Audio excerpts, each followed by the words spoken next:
बड़ी अद्भुत महिमा श्री वृंदावन धाम की। इस संसार के विषयों में जो गाढ़ आसक्त है, गाढ़ आसक्त जैसे विशाल दलदल में कोई फंस जाए और उसके पास कोई निकालने वाला नहीं है, वो स्वयं निकलने की जितनी चेष्टा करेगा वो धंसता चला जाएगा। ये विषयों की आसक्ति, भोगों की आसक्ति बड़ा भयावना दलदल है। इसमें जो प्रवेश कर गया एक बार, तो केवल श्री हरि ही करुणा करके गुरु रूप से आके निकाल सकते, अन्यथा दूसरा कोई नहीं। क्योंकि आप जो भी करेंगे उस पंख में धंस जाएंगे। अहंकार मूल पंख है इस दलदल का। मैं यही प्रधान दलदल का क्षेत्र है। इसी से सारे विकारों का समुदाय हृदय को घेरे हुए है। संस्कृति मूल, आवागमन का मूल है ये देहाभिमान। इसी में सारे दोष रहते हैं। जब हम गुरु चरणों का आश्रय लेते तो सबसे पहला दमन इसी अहंकार का होता है, जिससे सारे दोष अपने आप नष्ट होने लगते हैं। जो घोर विषय है, बहुत ध्यान से सुनने योग्य बात है। कह रहे गाढ़ा शक्ति मता मपीह विशेष स्वत्यंत निर्वेदतो।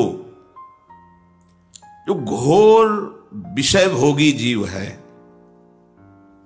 लाडली जी की कृपा से यदि उसे वृंदावन का आश्रय मिल जाए और वास मिल जाए, तो कहते हैं उसे वो परम पद प्राप्त होगा जो बड़ी बड़ी साधनाओं से नहीं होता।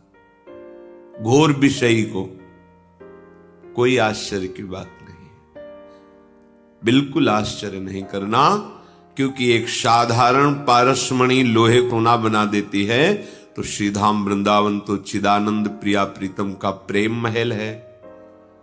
जैसे प्रिया प्रीतम महामहिम, वैसे ही वृंदावन महामहिम, बिल्कुल अंतर नहीं। पर आपकी पकड़ सच्ची होनी चाहिए।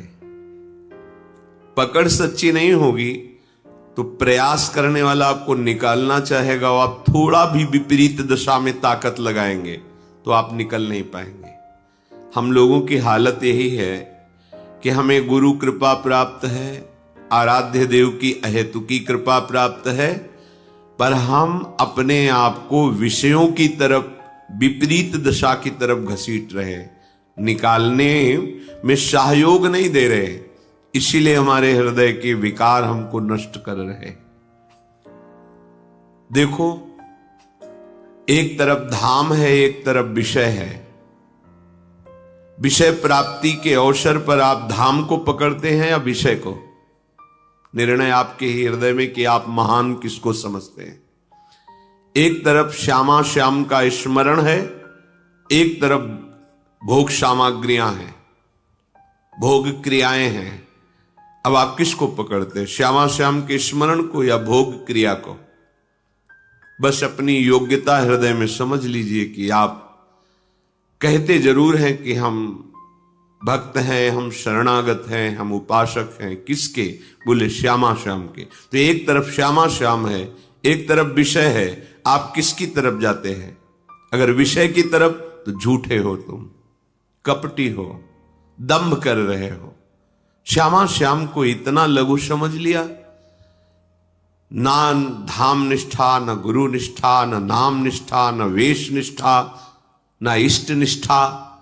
तो काहे को शरणागत हो? केवल वाणी से बोलने से बात थोड़ी बनेगी, हृदय में प्रमाणित होना चाहिए। बाहर प्रमाण की जरूरत नहीं है। आपके सामने एक तरफ संसार के भोग रखे जाएंगे और एक तरफ श्री जी। आप किधर कदम बढ़ाते हैं ये देखना है। यदि आपने वृंदावन को पकड़ लिया, एक बार आपको पकड़ना होगा, फिर वृंदावन आपको पकड़ेगा नहीं, बांध लेगा। आप जी नहीं सकते वृंदावन के बिना। देख लेना, जब हम वाराणसी से यहां आए तो जब ये चर्चा सुनी तो लगा कैसे पकड़ता है वृंदावन, कैसे पकड़ता है। जब महानुभाव ऐसा कहते तो मुझे समझ कि अगर हम ना चाहे तो हम कैसे वृंदावन में रह सकते हैं, कैसे पकड़ता है। कुछ दिन तो ये प्रश्न बना रहा, फिर जब वृंदावन ने पकड़ा तब समझ में आया कि अब तो जी ही नहीं सकते, वृंदावन के बिना जी ही नहीं सकते, बिल्कुल नहीं जी सकते।